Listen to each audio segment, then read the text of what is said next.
নমস্কার বন্ধুরা, আশা করি বন্ধুরা আপনারা সবাই খুব ভালো আছেন। আমিও খুব ভালো আছি। মমস কিচেনে সবাইকে অনেক অনেক স্বাগত জানাচ্ছি। আজকে বন্ধুরা আপনাদের জন্য দারুণ একটা নিরামিষ রান্না নিয়ে এসেছি। পুরো রেসিপিটা দেখতে থাকুন। সম্পূর্ণ নিরামিষ পুষ্টিকর একটা রান্না। গরমে কিন্তু সবার মুখে একটা নতুন স্বাদ এনে দেবে।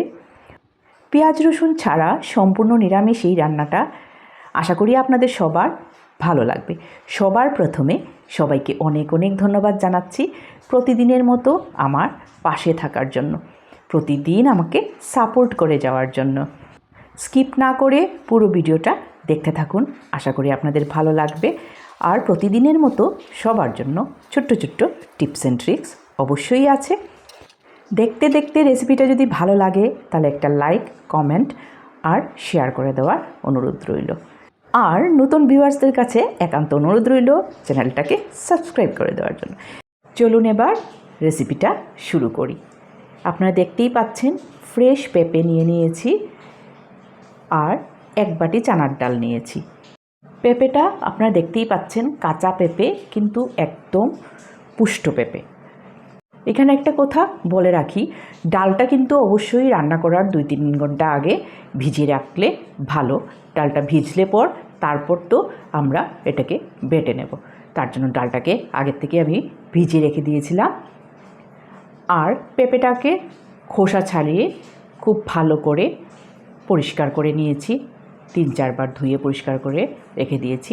আর আপনারা দেখতেই পাচ্ছেন এখানে আলু আমি মিডিয়াম সাইজের 2টা এরকম টুকরো করে নিয়েছি, যেইভাবে পেঁপে টুকরো করে রেখেছি এইরকম। ডালটাও আমার পুরো ভিজে গেছে ভালো করে, আর পেঁপেটাও জল ঝরিয়ে রেখেছি। এইবার পেঁপেটাকে ভাপিয়ে নেব, তার জন্য 2 কাপ জল দিয়ে প্রেসার কুকারে আমি একটা হুইসেল দিয়ে দিয়েছি। আপনারা চাইলে এমনিতেই করে নিতে পারবেন। এইবার ডালটাকে বেটে নিচ্ছি।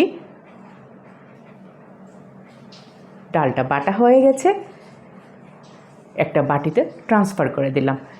এদিকে আমার পেঁপেটাও সেদ্ধ হয়ে গেছে, আপনারা দেখতেই পাচ্ছেন ভালো করে সেদ্ধ হয়েছে। জল ঝরিয়ে রেখে দিয়েছি।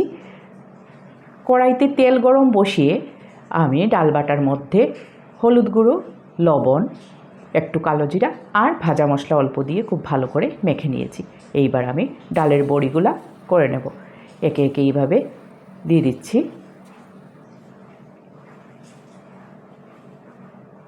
অনেকটা ডালের বড়া হবে, 1 বাটি ডাল ভিজালে পর। এই বড়াটা করে আপনারা রেখে দিতে পারবেন, আমিও রেখে দিই। আমি আজকেও রেখে দেব, এত বড়া আমার এই রেসিপিতে লাগবে না। সেকেন্ড ব্যাচটা একইভাবে ভেজে নিচ্ছি। ডালের বড়াটা করা থাকলে অনেক রান্নাই করা যায় নিরামিষ দিনে। রোজ রোজ ডাল বাটার থেকে একটু বেশি করে বড়া বানিয়ে রেখে দিলে ফ্রিজে, নেক্সট ডে ঝটপট রান্না হয়ে যায়। বড়া ভাজার তেলের মধ্যেই কেটে রাখা আলু দিয়ে দিয়েছি। এইবার নুন আর হলুদ গুঁড়ো দিয়ে আলুগুলা লাল লাল করে ভেজে নেব। এইদিকে দেখুন গোটা গরম মশলা নিয়েছি, লং, এলাচ, দারচিনি আর গোলমরিচ। আলু ভাজা হয়ে গেছে, লাল লাল করে ভাজা হয়ে গেছে পুরো, দেখুন। এবার নামিয়ে নিচ্ছি। আলুটা ভেজে রান্না করলে ভালো। আলু ভাজার তেলের মধ্যেই ফোড়ন দিয়ে দিলাম, গোটা জিরা, হিং, তেজপাতা, গোটা গরম মশলা থেতো করে দিলাম, আদা 1 চামচ গ্রেট করে দিয়ে দিয়েছি। একটু নেড়েছে তার মধ্যে স্বাদ মতো নুন, হলুদ গুঁড়ো দিয়ে অল্প একটুখানি জল দিয়েছি, নাহলে মশলাটা পুড়ে যাবে। তার মধ্যে 1 চামচ জিরে গুঁড়ো আর অল্প একটুখানি কাশ্মীরি লাল লঙ্কা গুঁড়া, ঝাল লাল লঙ্কা গুঁড়া, এটা স্বাদ মতো দিয়ে দিলাম। আর অল্প একটুখানি চিনি দিয়েছি। নিরামিষ রান্নাতে অল্প চিনি দিলে পর টেস্টটা ব্যালেন্স হয়। পেঁপেটা দিয়ে ভালো করে নেড়েচেড়ে তার মধ্যে ভাজা আলুটাও দিয়ে দিয়েছি। খুব ভালো করে নেড়েচেড়ে দিলাম। দেখুন,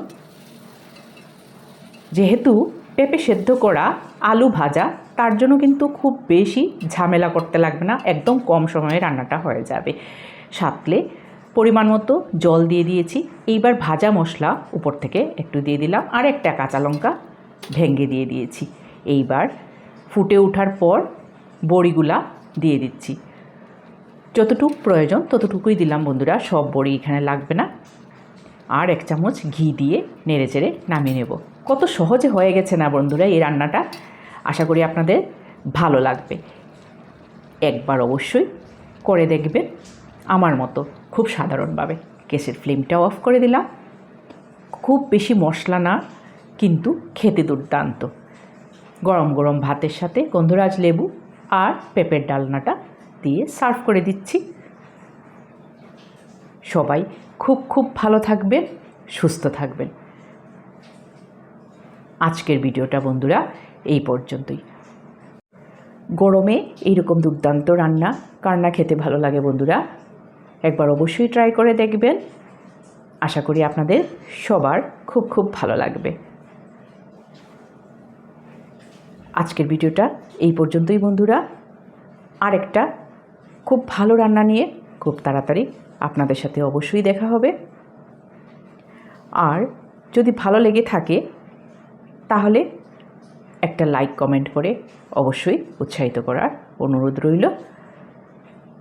সবাইকে ধন্যবাদ জানিয়ে ভিডিওটা এইখানেই শেষ করছি।